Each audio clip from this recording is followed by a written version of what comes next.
Hello.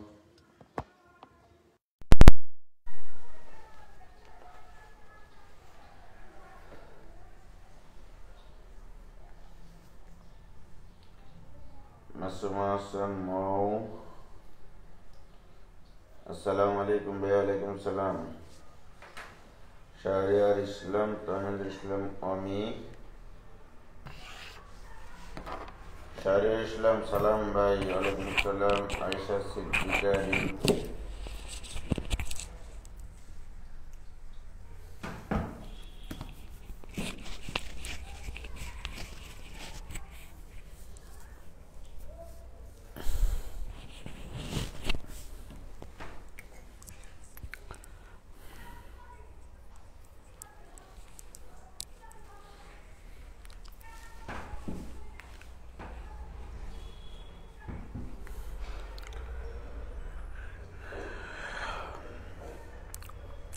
আচ্ছা, কথা শোনা যায়? দেখো তো,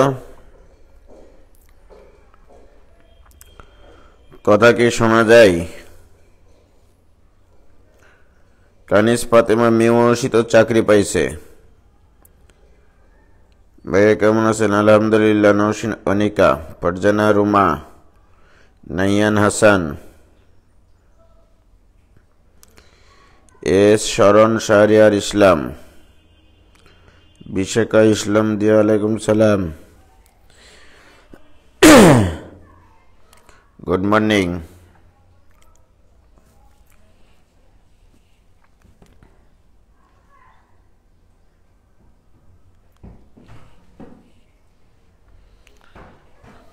দেখো,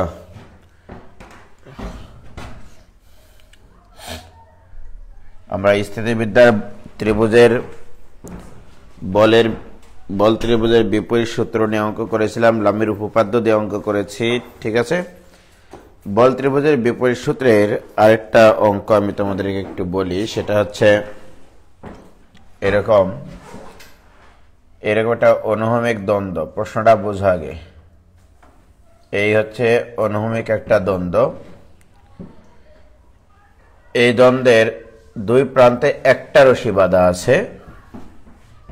দুই প্রান্তে একটা রশি বাঁধা আছে। কি যাই হোক, এই দ্বন্দ্বের অনুভূমিক দ্বন্দ্বের দুই প্রান্তে একটা রশি বাঁধা আছে। রশিতে কোনো জায়গাতে গেট নাই। এর অর্থ প্রত্যেকটা অংশের টান হবে সমান। এটা তোমাদেরকে বলেছি। তাহলে এখানে একটা প্রান্ত বাঁধা আছে, এখানে একটা প্রান্ত বাঁধা আছে রশিটার, এবং ডাব্লিউ ওজনের একটা বস্তুকে ঝুলানো হয়েছে, অবাধে ঝুলানো হয়েছে। তোমরা জানো যে কোনো একটা বস্তুকে যখন একটা রশিতে অবাধে ঝুলানো হয়, সেটা মধ্যবিন্দুতে এসে খাড়ার নিচের দিকে ক্রিয়াশীল হয়। কিন্তু আমি তোমাকে বললাম, তুমি এখানে এমন একটা ব্যবস্থা গ্রহণ করো যেন বস্তুটার ওজন বি বিন্দুর ঠিক নিচে ক্রিয়াশীল হয়। বি বিন্দুর। তাহলে তোমাকে কি করতে হবে? তাহলে এমনি নর্মালি যদি আমি বস্তুটাকে রাখতাম তাহলে এরকম ভাবে থাকতো। এটা কিন্তু এই ব্যবস্থাটা আমি চাচ্ছি না। এখানে যদি ডাব্লিউ ওজনের একটা বস্তুকে ঝোলাইতাম, নর্মালি অবাধে ঝুলে দিতাম, তাহলে মধ্যবিন্দুতে এসে খাড়ার নিচের দিকে ক্রিয়াশীল হতো। কিন্তু আমি তোমাকে এমন ব্যবস্থা গ্রহণ করতে বলছি যেন ডাব্লিউ ওজনটা এখানে ক্রিয়াশীল না হয়ে বি বিন্দুর ঠিক নিচে ক্রিয়াশীল হয়। তাহলে কি করব? একটা কাজ করি, যেহেতু এটা অবাধে চলাচল করতে পারে রশিটার উপর দিয়ে, তাহলে এদিকে যদি একটা ফোর্স অ্যাপ্লাই করে টাইনে এদিকে নিয়ে যেতে পারি আমরা। দেখি কিছু আছে এখানে,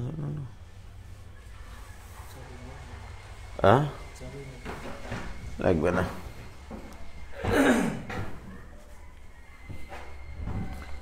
এই যে এখানে এটা মনে করো ঝোলানো আছে এইভাবে। ওকে, এই যে দেখো, এই বস্তুটা এখানে অবাধে ঝোলানো আছে, ডাব্লিউ ওজনের বস্তুটা, রাইট?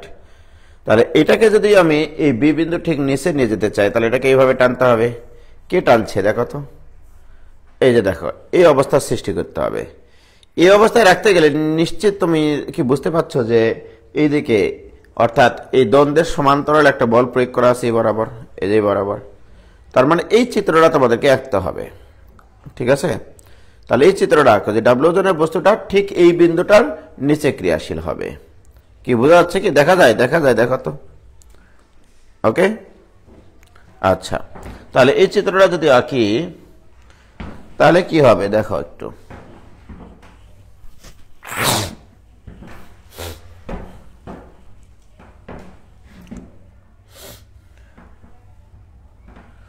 তাহলে আমি কি করতে চাচ্ছি? ডাব্লিউ ওজনের বস্তুটাকে ঠিক এই বিন্দুর নিচে ক্রিয়াশীল করতে চাচ্ছি। রশির দৈর্ঘ্য কিন্তু কমে নাই, রশির দৈর্ঘ্য কিন্তু পুরাটা মিলে এলই আছে। ওকে, তাহলে এখানে ডাব্লিউ ওজনের বস্তুকে যখন স্থির রাখলাম তখন এদিকে কিন্তু একটা অনুভূমিক বল প্রয়োগ করেছি, দ্যাট ইজ পি। অনুভূমিক বরাবর একটা বল প্রয়োগ করতে হয়েছে, রাইট? তাহলে এটা একটা রশি, এই পুরা রশিটা একটা, এটা দিলাম সি বিন্দু। এই পুরা রশিটার দৈর্ঘ্য হচ্ছে এল, পুরা রশিটার দৈর্ঘ্য কত? এল। ওকে, তাহলে আমি যদি তোমাদেরকে বলি যে এইটুকুর দৈর্ঘ্য এক্স, সরি এইটুকুর দৈর্ঘ্য এক্স ধরলাম, তাহলে এইটুকুর দৈর্ঘ্য হবে এল মাইনাস এক্স। ওকে, আর মনে করো এই দ্বন্দ্বের দৈর্ঘ্য স্মল এ, এটা প্রশ্নে দেওয়া আছে। ওকে, তাহলে তোমার কি কি তথ্য দেওয়া আছে প্রশ্নে? প্রশ্নে বলা আছে এ দৈর্ঘ্যের একটি অনুভূমিক দ্বন্দ্বের দুই প্রান্তে এল দৈর্ঘ্যের একটা রশির দুই প্রান্ত বাঁধা আছে। ডাব্লিউ ওজনের একটি বস্তুকে অনুভূমিক পি বলের সাহায্যে বি বিন্দুর ঠিক নিচে স্থির রাখা যায়। ঠিক আছে, অনুভূমিক পি বলের সাহায্যে বি বিন্দুর ঠিক নিচে অনুভূমিক অবস্থায় রাখা যায়। এবারে বলছে রশির টান নির্ণয় করো এবং অনুভূমিক পি বলের মান নির্ণয় করো, রাইট? তাহলে এই বিন্দুটাতে কিন্তু গেট নাই, আগেই বলছি আমি গেট নাই। তাহলে এখানে যদি টান টি হয় এই অংশের টান টি হবে।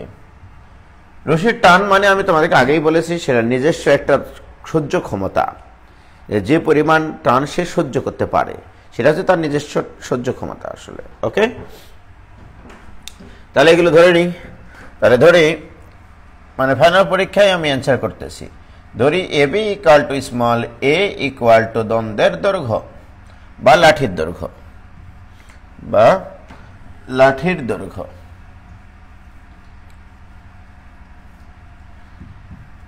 লাঠির দৈর্ঘ্য। তারপরে A C B equal to L equal to রশির দৈর্ঘ্য এসিবি পুরাটাই। এসি ইকুয়াল টু যদি এক্স হয় তাহলে বিসি ইকুয়াল টু কত হবে? তাহলে এল মাইনাস এক্স। ওকে, তাহলে বলবো যে ভাই এক্স এর মান কত এটা তোমাদের জানা নাই, তো পিথাগোরাসের সাথে কথা বলে এক্স এর মান তুমি বের করে নিতে পারো। তাহলে পিথাগোরাসের সাথে কথা বলে আমরা বলতে পারি যে X square equal to L minus X whole square plus A square. কার সাথে কথা বললাম? এটা পিথাগোরাসের সাথে। এক্স এর মান যেহেতু অজানা, এক্স এর মানটা তোমাকে বের করে নিতে হবে। তাহলে বা X square equal to L square minus twice L X plus X square plus A square.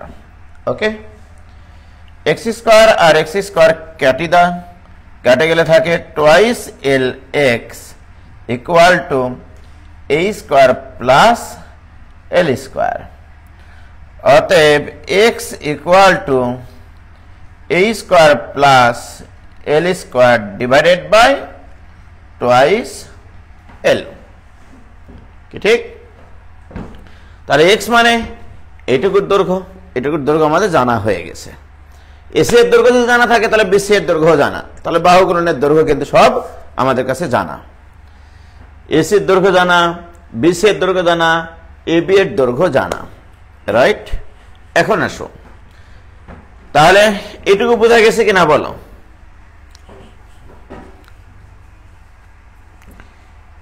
এটুকু কি বোঝা গেছে? কই তোমরা? হ্যাঁ, সমকোণী ত্রিভুজ হবে। বি বিন্দুর ঠিক নিচে ক্রিয়াশীল সমকোণী ত্রিভুজই হবে। কি ক্লিয়ার ভাইজান এতটুকু? দেখো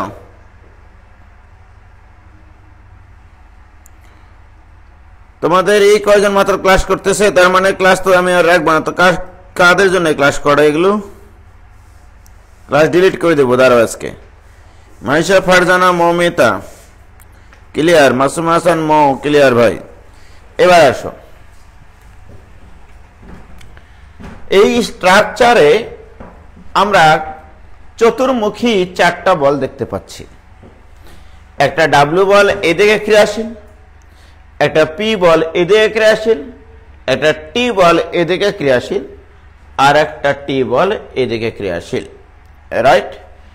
এখন আমরা তো জানি যে একটা বিন্দুতে 3টা বল ভিন্ন ভিন্ন ক্রিয়া রেখা বরাবর একতলীয় বল ক্রিয়াশীল থেকে যদি ভারসাম্য সৃষ্টি করে এবং সেই স্ট্রাকচারে যদি একটা ত্রিভুজ দেখা যায়, যে ত্রিভুজের বাহুগুলো হবে বলগুলোর ক্রিয়ারেখার সমান্তরাল, সেক্ষেত্রে আমি বল ত্রিভুজের বিপরীত সূত্র ইউজ করতে পারি।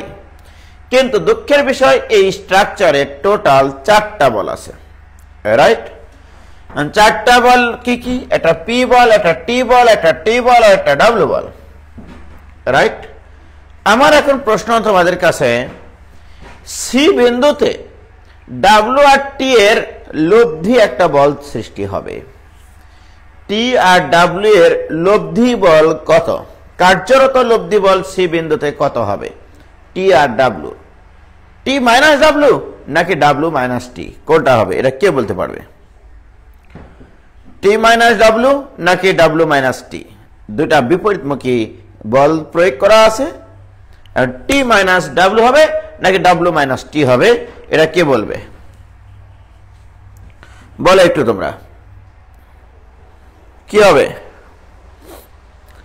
মোহাম্মদ নাজমুল সাকিব লিখেছে ডাব্লিউ মাইনাস টি। দেখা যাক।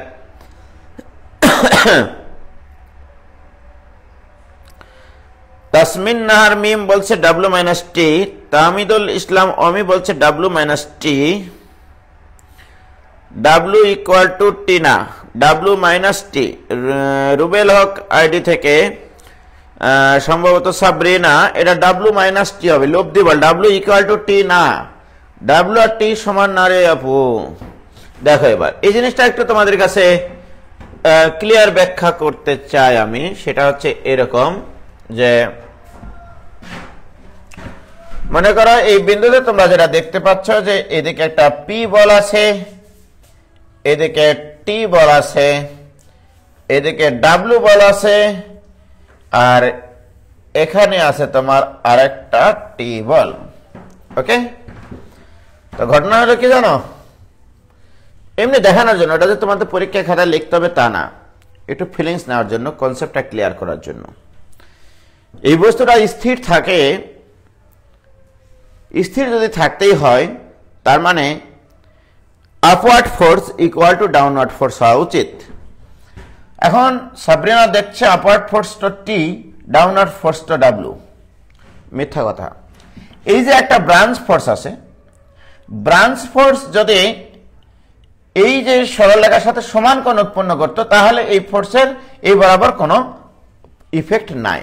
বাট এই টি ফোর্সের একটা উপাংশ এদিকে কাজ করবে, এই টি ফোর্সের একটা উপাংশ এদিকে কাজ করবে, আর একটা উপাংশ এই বরাবর কাজ করবে। এই টি ফোর্সের এটা যদি থিটা হয় তাহলে এটা হবে টি কস থিটা, আর এটা হবে টি সাইন থিটা। এটা তোমরা জানো, রাইট? উপাংশে বিভক্ত করে দিলাম। যখন আমি উপাংশে বিভক্ত করে দিলাম তখন কিন্তু এই টি বলের আর কার্যকারিতা নাই, রাইট? তাহলে এই টি বলের কার্যকারিতা নাই, এটা কেটে দিলাম। এই টি বলের কার্যকারিতা আর নাই। এখন আসো, এই স্ট্রাকচার যদি স্থির থাকতে হয় তাহলে upward force equal to downward force হওয়া দরকার। তাহলে W equal to T plus T cos theta, এটা হওয়া দরকার, খুবই দরকার, শুধু দরকার না, খুবই দরকার। W equal to T plus T cos theta হওয়া দরকার। এখন দেখো, টি থেকে টান, এই টানটা একটা পজিটিভ সংখ্যা, এটাও একটা পজিটিভ সংখ্যা, কারণ থিটা এখানে সূক্ষ্মকোণ দেখা যাচ্ছে, কস সূক্ষ্মকোণের মান পজিটিভ, রাইট? এখন আসো, আমি যদি তোমাকে বলি যে এই দুটা জিনিসের যোগফলের সমান ডাব্লু, অর্থাৎ এইভাবে চিন্তা করো 5 = 3 + 2, তাহলে 5 ইন্ডিভিজুয়ালি 3 থেকে বড় কিনা, তাহলে 5 > 3,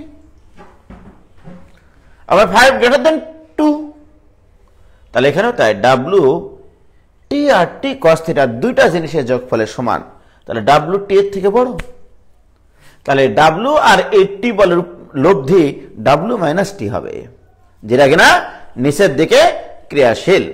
কি ক্লিয়ার? ডাব্লু মাইনাস টি, যা কিনা টি কস থিটার সমান, কিন্তু লব্ধিটা কত?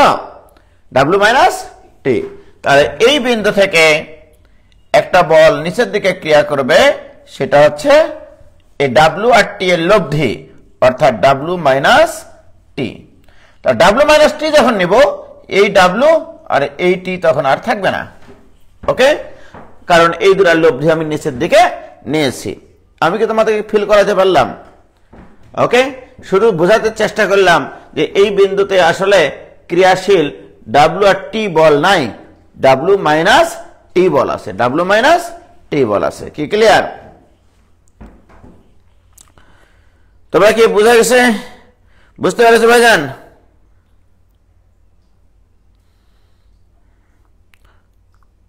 ক্লিয়ার? তোমাদের কি ফিলিংস আসলো?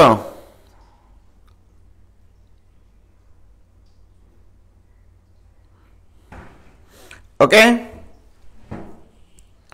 তাহলে কোনো সমস্যা নাই।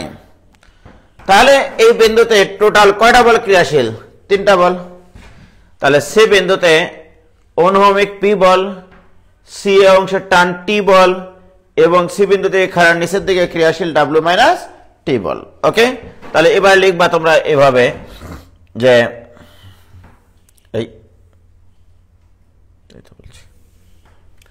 এবার তাহলে লিখো যে সি বিন্দুতে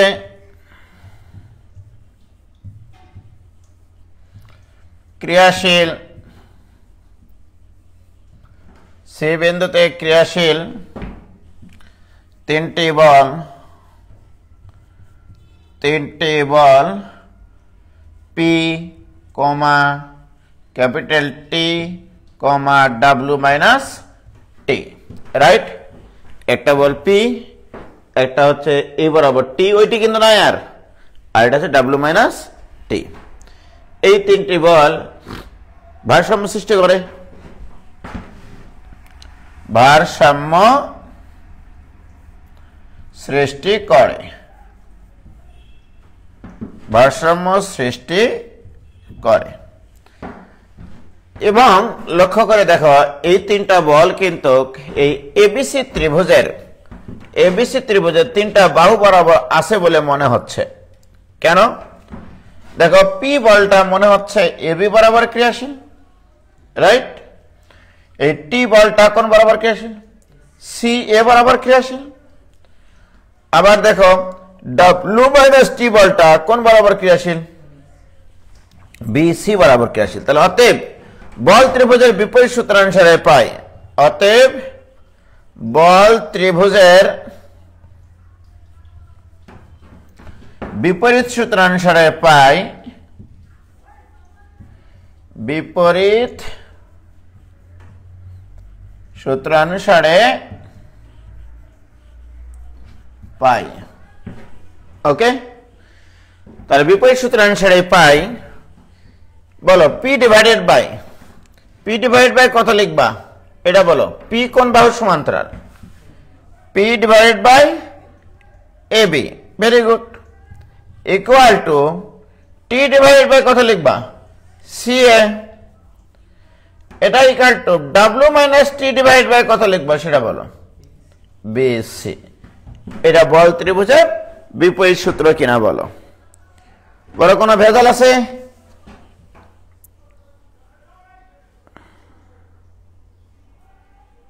হয়েছে? ক্লিয়ার?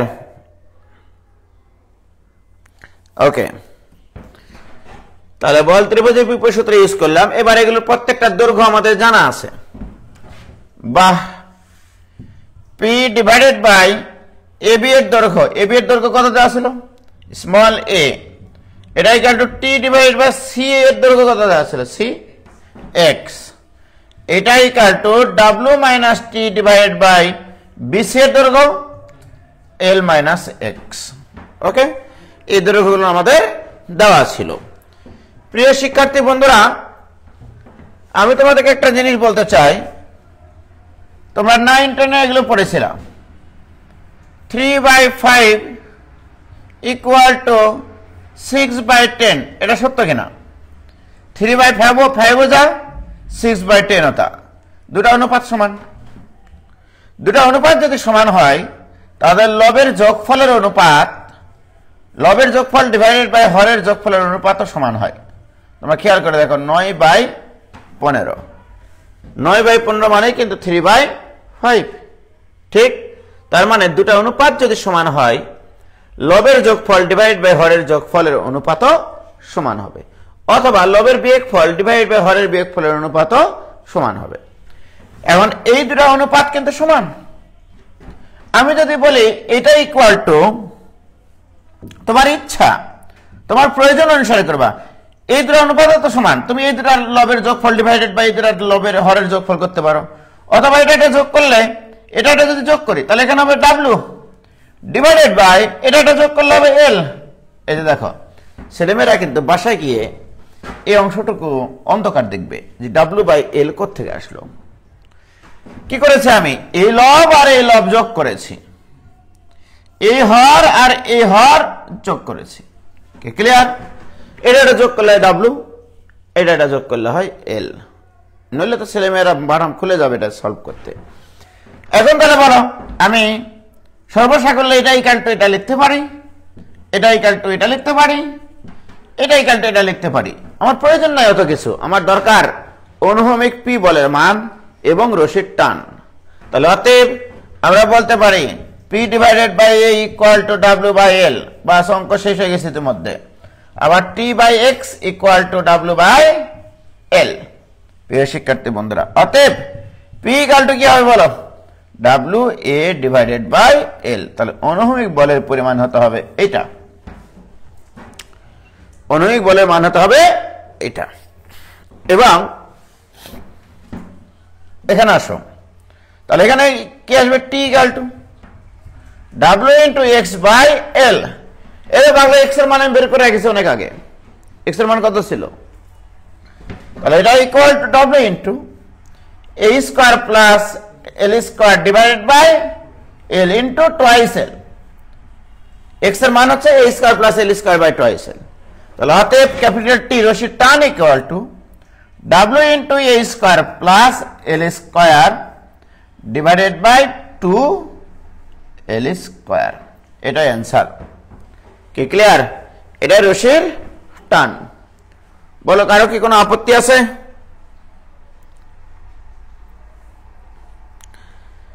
দেখো ভাইজান, ক্লিয়ার কি?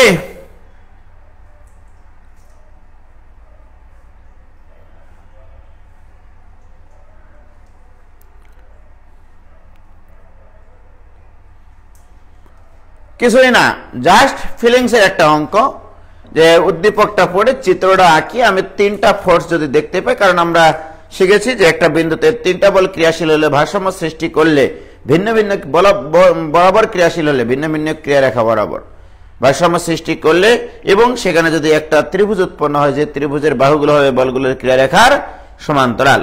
ওকে,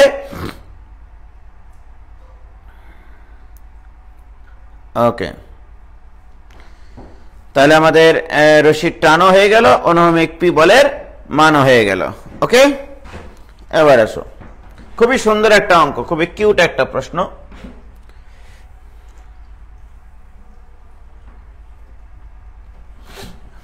এবার আসো, একটা রম্বস আঁকতে হবে। রম্বস,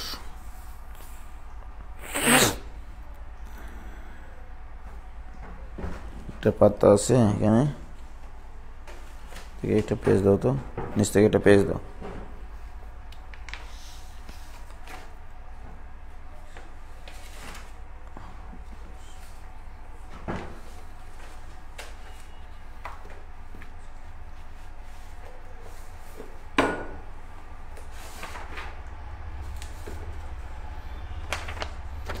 এটা তো মূল কপি নাকি? দেখো এবার একটা অঙ্ক করব, খুব সুন্দর একটা অঙ্ক। এটাকে বর্গক্ষেত্র বানাই। অঙ্কটা খুবই সুন্দর একটা অঙ্ক আসলে।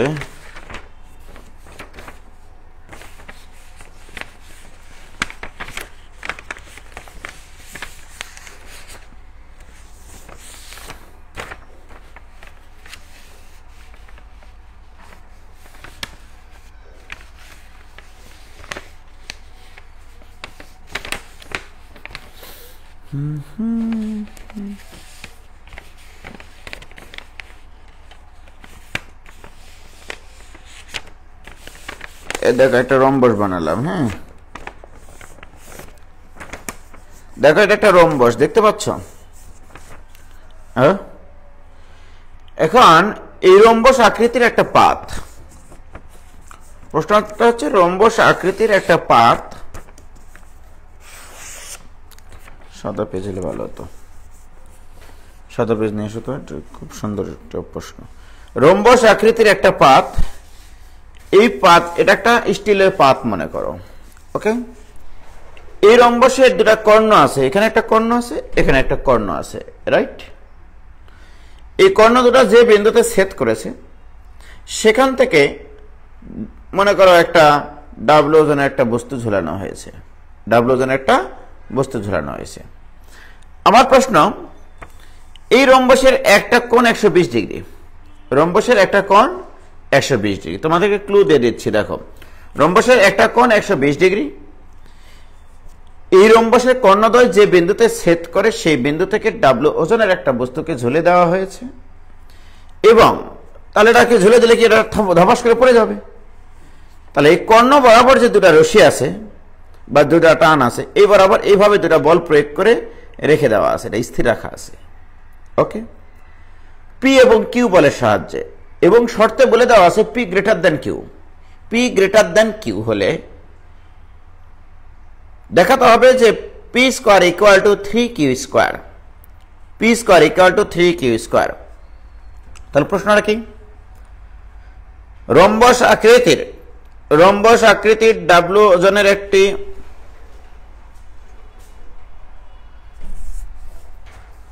পাতকে, এই যে দেখো এটা দিয়ে একটু বানিয়ে তোমাদেরকে দেখায় তাহলে সুবিধা হবে।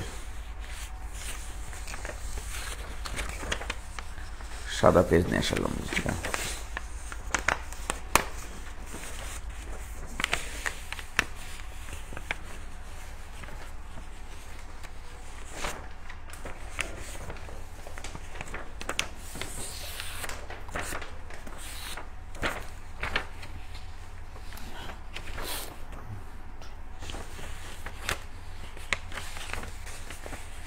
রম্বস বানাচ্ছি, রম্বস।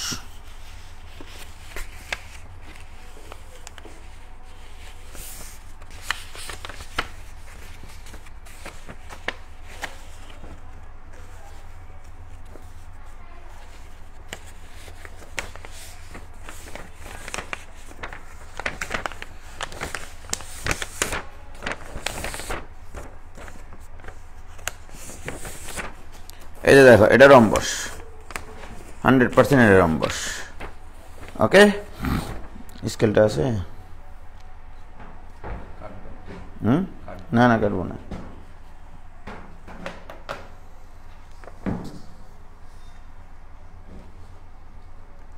স্কেলটা নিয়ে এসো তো, তাড়াতাড়ি নিয়ে এসো। একটি স্কেল ছিল যে,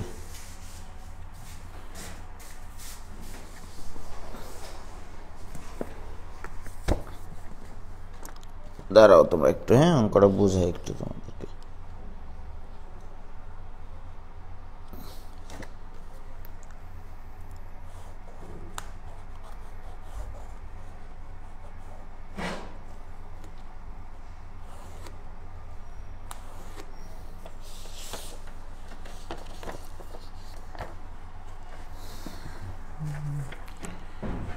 দেশান্তরে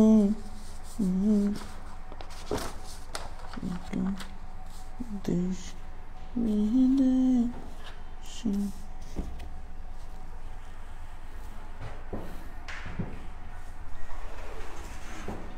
দো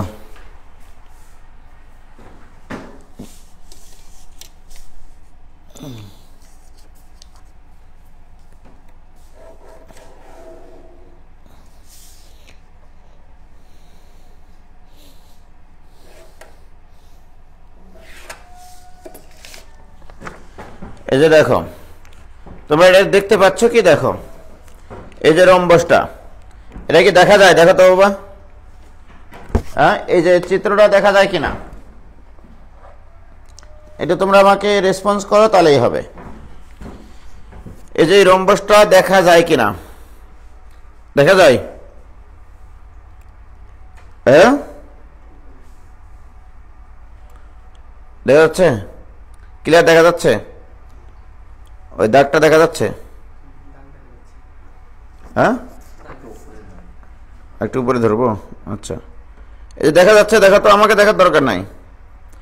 এই রম্বসের এই যে বিন্দুতে, যে বিন্দুতে কর্ণটা ছেদ করেছে, এই কর্ণটা থেকে তোমার নিচের দিকে একটা ডাব্লু বল ক্রিয়াশীল, তাহলে হচ্ছে এই দিকে ডাব্লু বল ক্রিয়াশীল।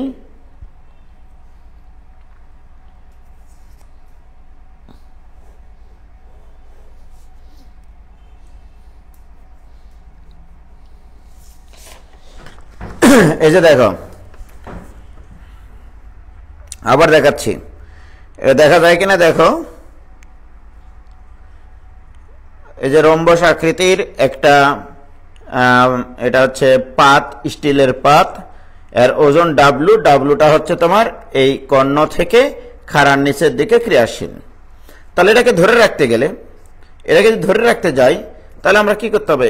এই যে এই কর্ণ বরাবর একটা বল, এই কর্ণ বরাবর একটা বল, পি এবং কিউ এর মাধ্যমে এটাকে স্থির রাখা আছে। প্রশ্নে বলা আছে P greater than Q, P greater than Q, এবং এই রম্বসের একটা কোণের পরিমাণ 120 ডিগ্রি, এটা বলে দেওয়া আছে।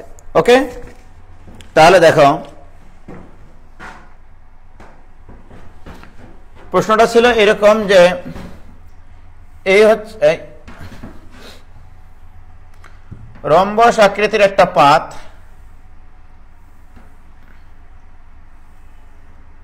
এই মোটামুটি এটা একটা রম্বস, এই রম্বস আকৃতির একটা পাত। আমি এটাকে একটা কাজ করব, সেটা হচ্ছে ফিল করতে হবে। ফিল করতে গেলে এটাকে ইয়ে করতে হবে, করে গ্রুপ করতে হবে।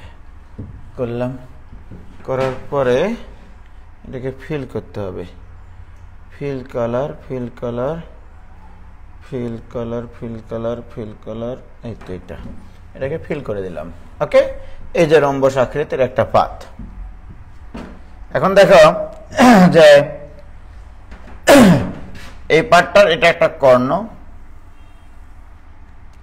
এটা আর একটা কর্ণ, এর একটা কোণ কিন্তু 120 ডিগ্রি দেওয়া আছে। এখান থেকে ডাব্লু ওজনের একটা বস্তু ঝোলানো আছে। প্রশ্নটা হচ্ছে কিরকম সেটা বলে দিচ্ছি। ডাব্লু ওজনের একটা বস্তু ঝোলানো আছে এবং এই কর্ণ বরাবর দুটা বল পি আর কিউ এর মাধ্যমে, পি এবং কিউ এর মাধ্যমে এটাকে স্থির অবস্থায় রাখা যায়, পি এবং কিউ এর মাধ্যমে স্থির অবস্থায় রাখা যায়। এবং প্রশ্নে বলে দেওয়া আছে, রম্বসের প্রশ্নে কি কি বলে দেওয়া আছে? রম্বসের একটি কোণ 120 ডিগ্রি, একটি কোণ 120 ডিগ্রি, এটা বলে দেওয়া আছে। প্রশ্নে বলে দেওয়া আছে দুটা বল ক্রিয়াশীল কর্ণ বরাবর, মানে এই রম্বসের কেন্দ্র হতে কর্ণ বরাবর দুটা বল ক্রিয়াশীল পি এবং কিউ, এবং শর্ত বলে দেওয়া আছে পি গ্রেটার দেন কিউ। এর যে এই জিনিসটা বলে দেওয়া আছে, এর একটা মর্ম আছে। ওকে, দেখো আমরা কিন্তু ফিজিক্সে শিখেছি, তোমরা তো ফিজিক্স আলাদের কাছে প্রচুর শিখেছো। এখানে একটা বল পি বল, এখানে একটা বল কিউ বল, সুতরাং এদের লব্ধি বল হবে এই সামান্তরিক অঙ্কন করলে সামান্তরিকের কর্ণ বরাবর, রাইট? এবং তোমরা জানো লব্ধি বল বড় বলের দিকে একটু ছোট কোণ তৈরি করে। দুটা বলের লব্ধি বল বড় বলের দিকে একটু বেশি হেলে থাকে, তার মানে এই কোণটাই এই কোণের থেকে একটু হলেও ছোট। রাইট। এখন প্রিয় শিক্ষার্থী বন্ধুরা দেখো, ডাব্লু বলের ক্রিয়ারেখা এটা, ডাব্লু বলের ক্রিয়ারেখা এটা, রাইট। এই দুটাকে এই দুটা বল ধরে রাখবে, তার মানে এই দুটা বলের লব্ধি ডাব্লু, ঠিক কিনা বলো? লব্ধিটা ডাব্লু। অ্যাকচুয়ালি লব্ধি এইদিকে ক্রিয়াশীল হতো, এটাকে নিষ্ক্রিয় করার জন্য ডাব্লু বলটার নিচে ক্রিয়াশীল হয়েছে। এখন কোনটাকে পি ধরবা আর কোনটাকে কিউ ধরবা? যে বলের ক্রিয়ারেখার সাথে ডাব্লু বলটা ছোট কোণ উৎপন্ন করে সেটা হবে বড় বল, রাইট। তাহলে এখন কোন বাহুর সাথে এই যে দুটা সরলরেখা, এই বরাবর একটা বল ক্রিয়াশীল হবে, এই বরাবর একটা বল ক্রিয়াশীল হবে। কোন বলের সাথে ডাব্লু ছোট কোণ তৈরি করে, কম কোণ উৎপন্ন করে, সেটা হবে বড় বল। তাহলে দেখো তো এটার সাথে কম কোণ উৎপন্ন করেছে না? আমার তো এটা 120 ডিগ্রি, টোটালটা 100, তাহলে এর অর্ধেক কত? 60 ডিগ্রি। তাহলে এটা কত? 30 ডিগ্রি, যেহেতু এটা লম্ব তাহলে এটা 30 ডিগ্রি। এটা যদি 30 হয় তাহলে এটা কত? এটা হবে 60 ডিগ্রি, কারণ অম্বসের কর্ণদ্বয় পরস্পরকে সমকোণের সমদ্বিখণ্ডিত করে। তাহলে বলো তো ছোট কোণ কোনটা? 30। তাহলে ছোট কোণ যে রেখার সাথে ছোট কোণ তৈরি করে সেই বরাবর বড় বল ক্রিয়াশীল হবে, এই বরাবর ছোট বল ক্রিয়াশীল হবে। এইটা নির্ধারণ করাটাই হচ্ছে এই অঙ্কের মূল বিষয়, আর কিচ্ছু লাগবে না। জাস্ট এইটুকু নির্ধারণ করতে পারে না বলে ছেলেমেয়েরা এই অঙ্ক করতে পারে না ফাইনাল পরীক্ষায়। ওকে, তোমার প্রশ্নে বলে দেওয়া ছিল রম্বসের একটা কোণ 120 ডিগ্রি, এই যে এটা নির্ণয় করার জন্য। ওকে, এটা 120 হলে অর্ধেক হবে 60, এটা 60 হলে যেহেতু এটা সমকোণের ত্রিভুজ তাহলে এটা হবে 30, আবার এটা যেহেতু পুরাটা 90 ডিগ্রি তাহলে এটা হবে 60। তাহলে ডাব্লু বলটা এই ক্রিয়ারেখার সাথে কম কোণ উৎপন্ন করেছে, যার সাথে কম কোণ উৎপন্ন করবে সেই বরাবর বড় বলটা ক্রিয়াশীল হবে। কি ক্লিয়ার? আবার দেখো এখানে যেটার সাথে বড় কোণ উৎপন্ন করবে সেই বরাবর ছোট বল ক্রিয়াশীল হবে। তোমার প্রশ্নে যেহেতু বলে দেওয়া আছে পি গ্রেটার দেন কিউ, এটাই তোমার নির্ধারণ করাটা কঠিন হয়ে যাবে, নইলে দেখবা তোমাদের প্রমাণ আসবে উল্টাটা। ওকে, ছেলেমেয়েরা কি করে জানো? এইদিকে বাহু বড় সুতরাং এইদিকে বড় বল ক্রিয়া করবে মনে হয়, এদিকে বাহু ছোট সুতরাং এই বরাবর মনে হয় ছোট বল ক্রিয়াশীল হবে। এইটা না, বাহু থাকতেই পারে যত বড়ই হোক না কেন, আমাকে তো স্থির রাখতে হবে। কি ক্লিয়ার হয়েছে?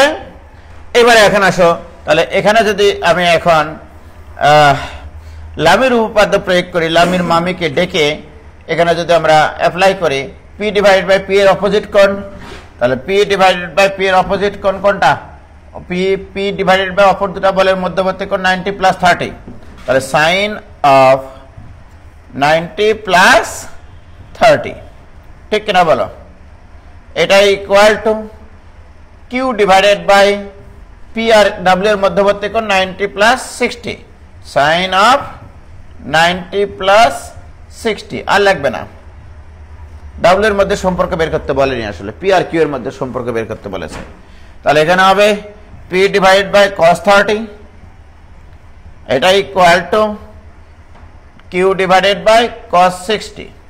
ওকে, তাহলে বা পি ডিভাইডেড বাই √3/2, এটা equal to Q divided by half, e2 আর e2 তো সাফ, তাহলে পি ইকুয়াল টু √3 কিউ।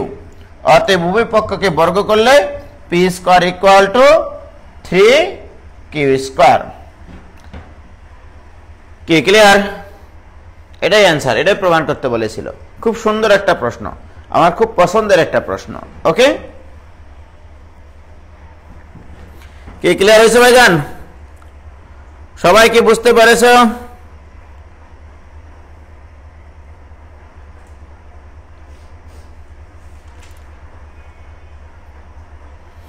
কোশ্চেনটা লিখে দিতে পারলাম না, বই দেখে নিও, বই দেখে নিও। হয়েছে? বইয়ের প্রশ্ন এটা।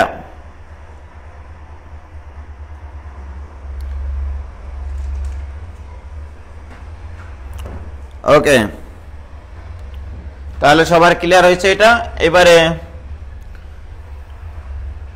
খুবই সুন্দর আর একটা প্রশ্ন আমরা সলভ করব, অত্যন্ত অত্যন্ত সুন্দর। হ্যাঁ, এবার একটা কাজ করব, এই যে মনে করো এটা একটা হেলানো তল, এখান থেকে একটা বস্তুকে এখান থেকে ঝুলিয়ে দেব। ওকে, মানে এর উপরে একটা বস্তু রাখবো আর কি, হেলানো তল। এটা ভূমির সাথে একটা নির্দিষ্ট অ্যাঙ্গেল করে এই তলটা আছে, এই তলের উপরে ডাবল ওজনের একটা বস্তুকে রেখে দিব। ওকে, প্রশ্নটা হচ্ছে একটা হেলানো তলের উপর ডাবল ওজনের একটি বস্তুকে রাখা হয়েছে। এই বস্তুটাকে স্থির রাখার জন্য পৃথকভাবে তলের দৈর্ঘ্য বরাবর পি বলের সাহায্যে এবং ভূমির সমান্তরালে কিউ বলের সাহায্যে ডাবল ওজনের বস্তুটাকে স্থির রাখা যায় পৃথকভাবে। এখানে কিন্তু একটা ভাষার মারপেস আছে, ভাষার একটা মারপেস আছে। ওকে, তো এটার তো একটা পিডিএফ করেছিলাম না মোস্তাক, প্রশ্নটা কোথায় যেন আছে। আমার গায়ে যত দুঃখ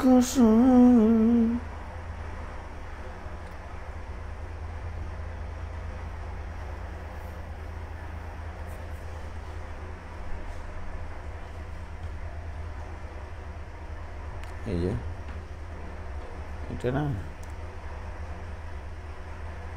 এটা কি? হ্যাঁ এখানে আছে। তো দেখো প্রশ্নটা, দেখো যে প্রশ্নটা আমি করাতে চাচ্ছি তোমাদেরকে, সেই প্রশ্নটা একটু লিখে নাও।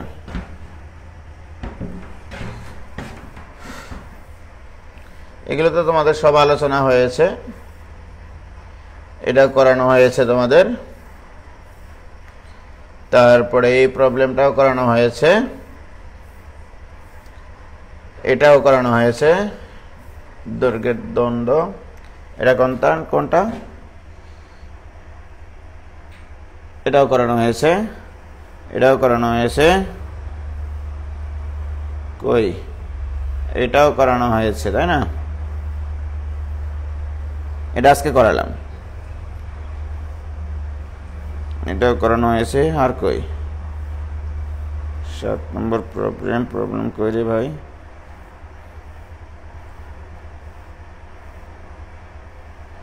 এটাও তো করাইছি, ওই যে রশির টান সংক্রান্ত অঙ্ক। আর আছে, এটা করাইনি এখনো, এটা খুব সুন্দর একটা প্রশ্ন। আর আছে নাই তো? আর প্রশ্নটা কই গেল? পেন ড্রাইভটা মোস্তাক খোলা হয়েছিল,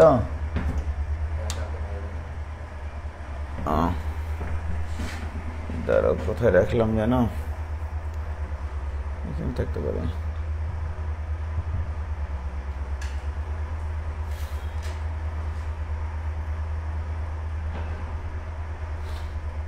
নাই, এখানে নাই, প্রশ্নটা বলে দিই।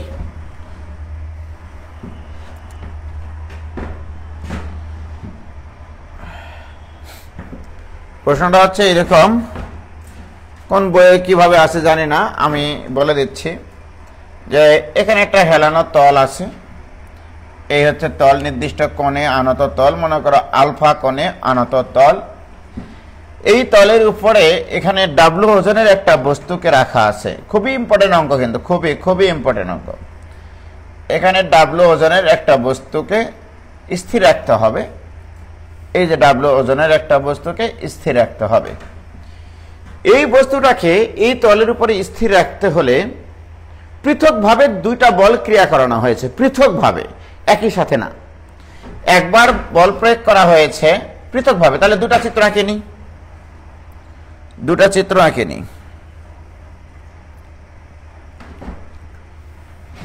দুইটা মানে একই কোণে কিন্তু আনত হতে হবে, হ্যাঁ, তাহলে এটা আলফা কোণে আনত তল। তাহলে এখানে ডাব্লু ওজনের বস্তুটাকে দুইভাবে স্থির রাখা যায় সেটা বলেছে, এই জন্য দুইটা চিত্র আঁকলাম। ওকে, একবার কিভাবে এটাকে স্থির রেখেছে, একবার বলা আছে এই তলের দৈর্ঘ্য বরাবর পি বলের সাহায্যে, তাহলে এই বরাবর পি বলের সাহায্যে এটাকে স্থির অবস্থায় রাখা আছে। ওকে, আর একটা হচ্ছে ভূমির সমান্তরালে কিউ বলের সাহায্যে, এই দেখো ভূমির সমান্তরালে কিউ বলের সাহায্যেও এটাকে স্থির অবস্থায় রাখা যায়। অর্থাৎ আমি যদি তোমাদেরকে দেখাতে চাই একটু ভালোভাবে এইরকম একটা প্র্যাকটিক্যাল জিনিস, যে এই যে মনে করো এই হচ্ছে বই, এটা হচ্ছে হেলানো তল, এই তলের উপরে এই ক্যালকুলেটরটা রাখলে এমনিতে পড়ে যাবে, এটা স্বাভাবিক, কিন্তু দেখো পড়ে যাচ্ছে কিনা। বাট আমি এটাকে ধরে রাখতে চাই। একটা হচ্ছে এই বরাবর তলের দৈর্ঘ্য বরাবর বল প্রয়োগ করে এটাকে আটকে রাখা যায়, আরেকবার এইভাবে না প্রয়োগ করে আমি এইভাবে বল প্রয়োগ করব ভূমির সমান্তরালে, তাহলে কি এটাকে স্থির রাখা যায় না? হ্যাঁ, তাহলে এই কথাটাই তোমার বলা আছে, একবার ভূমির সমান্তরালে আর একবার তলের দৈর্ঘ্য বরাবর। তলের দৈর্ঘ্য বরাবর পি বলের সাহায্যে আর ভূমির সমান্তরালে কিউ বলের সাহায্যে এটাকে স্থির অবস্থায় রাখা যায়। এখন এখানে একটা প্রশ্ন এসে যায়, যদি আমি তলের দৈর্ঘ্য বরাবর পি বলের সাহায্যে ডাব্লিউ ওজনের বস্তুটাকে স্থির রাখি, তখন এই তল একটা প্রতিক্রিয়া বল দিবে বস্তুর উপরে, এই প্রতিক্রিয়া বলটা তলের উপরে লম্ব হয়, তাহলে এইটা ধরে নাও প্রতিক্রিয়া বল আর। ওকে, প্রতিক্রিয়া বল আর, এই আরটা কি? এই তলের প্রতিক্রিয়া বল। আর এই প্রতিক্রিয়াটা আলাদা হবে, কারণ এইদিকে বল প্রয়োগ করার সময় প্রতিক্রিয়া বলটা একটু বেশি হবে এখানে, এটাও লম্ব বরাবর ক্রিয়াশীল হবে, এটা ধরো আর প্রাইম। তাহলে দুটা ক্ষেত্র। তাহলে ডাব্লিউ ওজনের বস্তুটাকে আলফা কোণে আনত তলের উপর তলের দৈর্ঘ্য বরাবর যখন পি বলের সাহায্যে স্থির রাখা হয়, তখন আমাদের দেয়ালে মানে তলের প্রতিক্রিয়া বল কত ধরেছি? আর। তাহলে লিখো, ধরি অ্যান্সারটা লিখবা কি হয় পরীক্ষা খাতায়, দেখো ধরি আলফা কোণে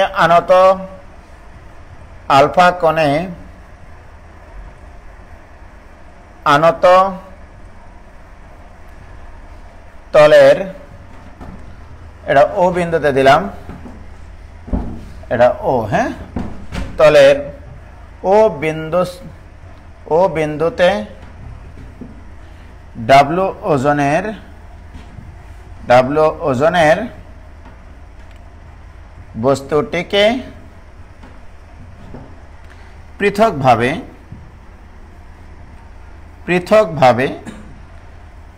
তলের দৈর্ঘ্য বরাবর পি বলের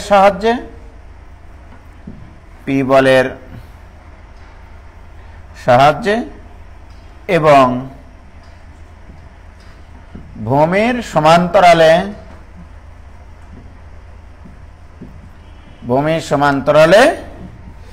কিউ বলের সাহায্যে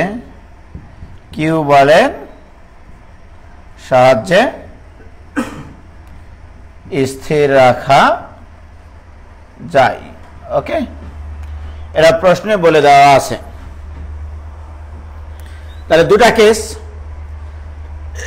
যখন তলের দৈর্ঘ্য বরাবর পি বলের সাহায্যে ডাব্লিউ ওজনের বস্তুটি স্থির থাকে তখন প্রতিক্রিয়া বল আর, আর যখন ভূমির সমান্তরালে কিউ বলের সাহায্যে স্থির রাখা যায় তখন প্রতিক্রিয়া বল আর প্রাইম। তাহলে দুটা কেস আছে, দুটা কেস। তাহলে কেস ওয়ান, এখানে লেখো কেস ওয়ান। কেস ওয়ানে লেখো, যখন এইভাবে লিখবা, যখন তলের দৈর্ঘ্য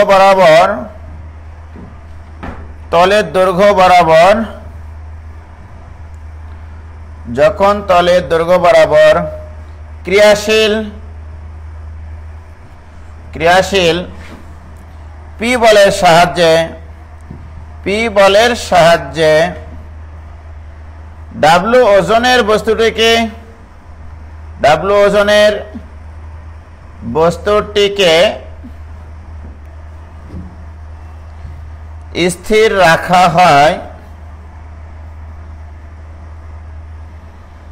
তখন তলের প্রতিক্রিয়া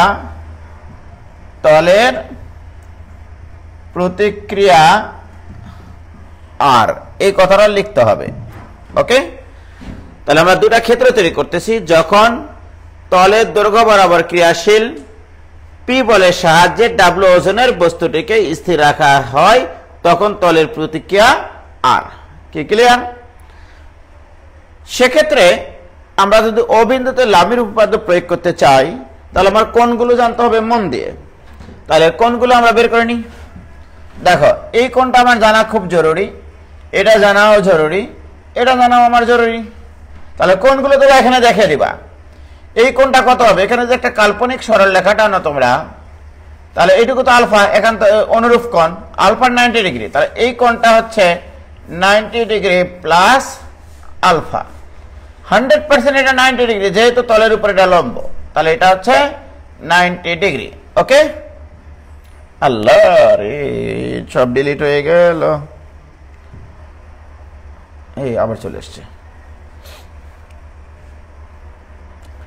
তাহলে দেখো এটা 90 প্লাস আলফা, এটা 90 ডিগ্রি, তাহলে এটা কত হবে? 180 থেকে সব বাদ দিয়ে দাও, এই দুটার যোগফল 180 প্লাস আলফা, তাহলে এখানে হবে 180 মাইনাস আলফা, এটা হবে 180 মাইনাস আলফা। কেন? এই তিনটার যোগফল হতে হবে 360। ওকে, তাহলে আমি প্রত্যেকটা কোণ বের করতে পারি। তাহলে আমি বলবো এবার এক্ষেত্রে লামের উপপাদ্য প্রয়োগ করে পাই, অতএব ও বিন্দুতে লামের উপপাদ্য প্রয়োগ করে পাই। তাহলে অতএব ও বিন্দুতে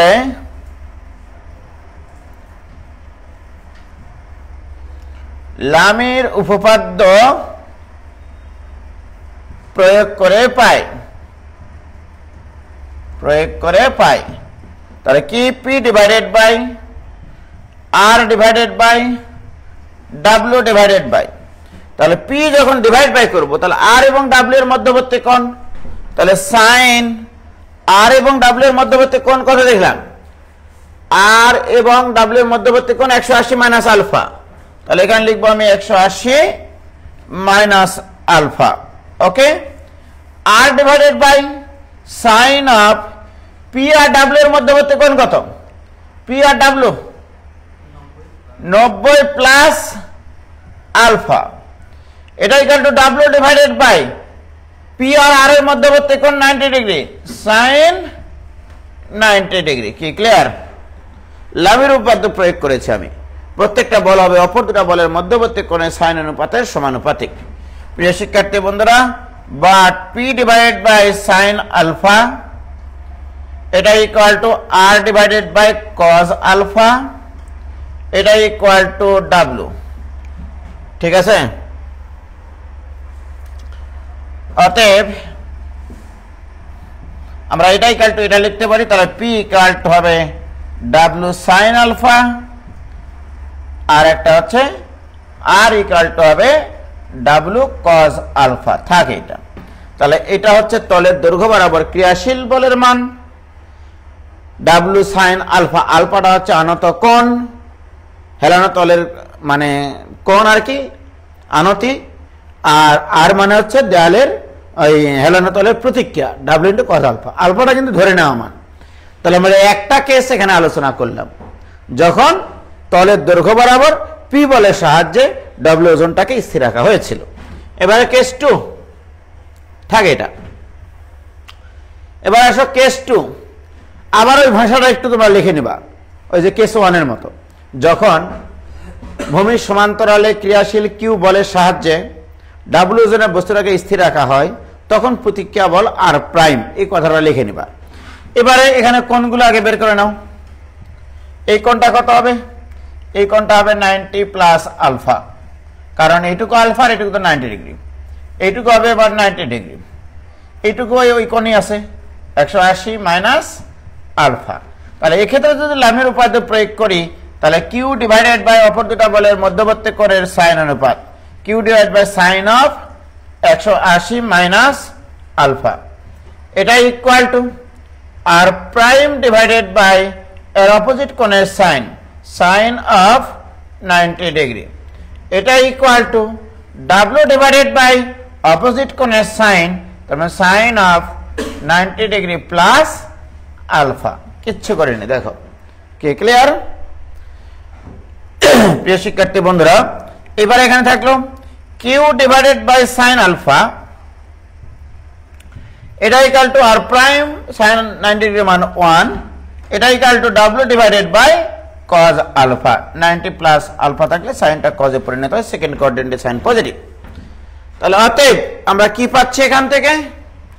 এখান থেকে পাচ্ছি Q equal to W into tan alpha. দেখো Q equal to W into tan alpha, কিভাবে? সাইন আলফা পাশে গুণ হবে, W into sine alpha by cos alpha, sine alpha by cos alpha মানে টেন আলফা, আর R prime equal to W divided by cos আলফাই থাকলো।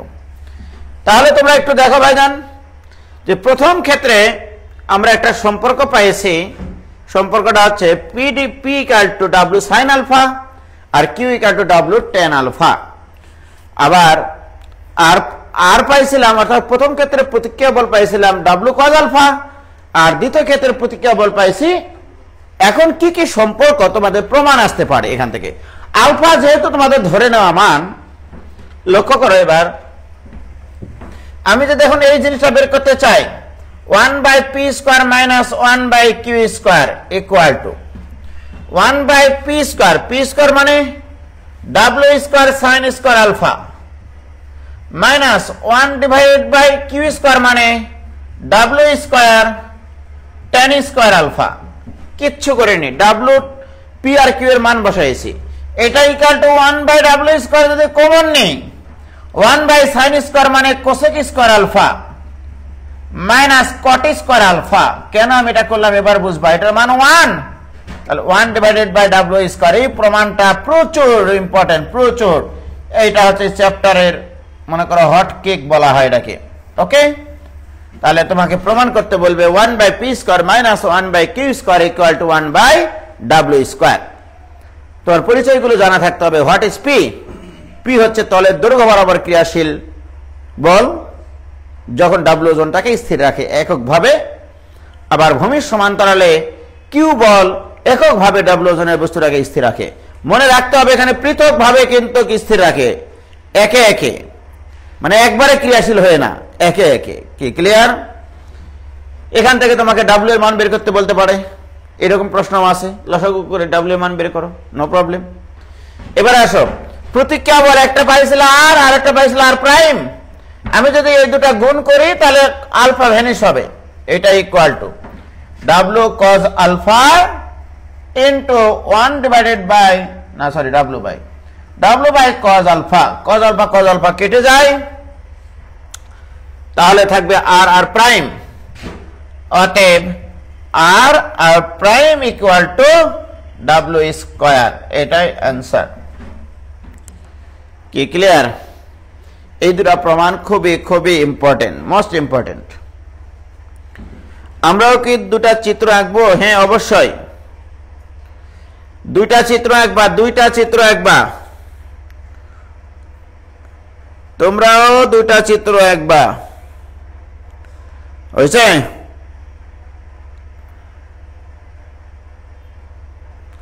Clear ভাইজান?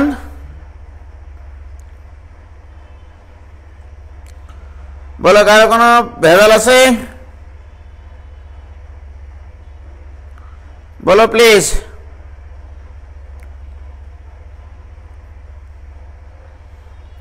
Heavy একটা অঙ্ক ছিল কিন্তু এটা।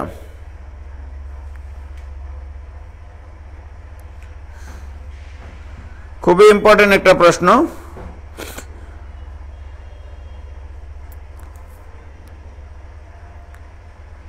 ওকে, খুব সুন্দর, ভেরি গুড।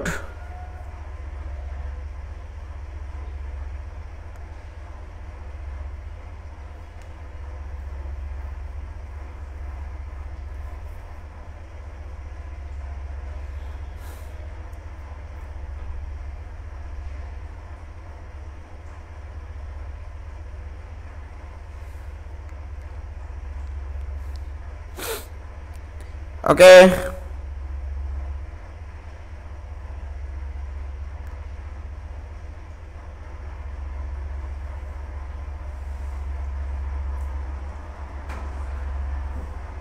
হ্যাঁ, দুটা প্রমাণ আর 2-3টা প্রমাণ হলো এখানে। এখন তোমরা একটু প্রশ্নে কিন্তু খুবই কেয়ারফুলি প্রশ্নটা পড়তে হবে। অনেক সময় কিন্তু পরীক্ষায় এই প্রশ্নটা উলট পালট করে দেয়। দেখা গেল বললো তলের দৈর্ঘ্য বরাবর কিউ বল আর ভূমির সমান্তরালে পি বলের সাহায্যে, তাহলে প্রমাণটা আসবে 1/q² minus 1/p² equal to 1/w²। ঠিক আছে, এটাও কিন্তু আসতে পারে। ওকে, তাহলে আজকে এই পর্যন্তই। খোদা হাফেজ, ভালো থেকো, সুস্থ থেকো। আসসালামু আলাইকুম।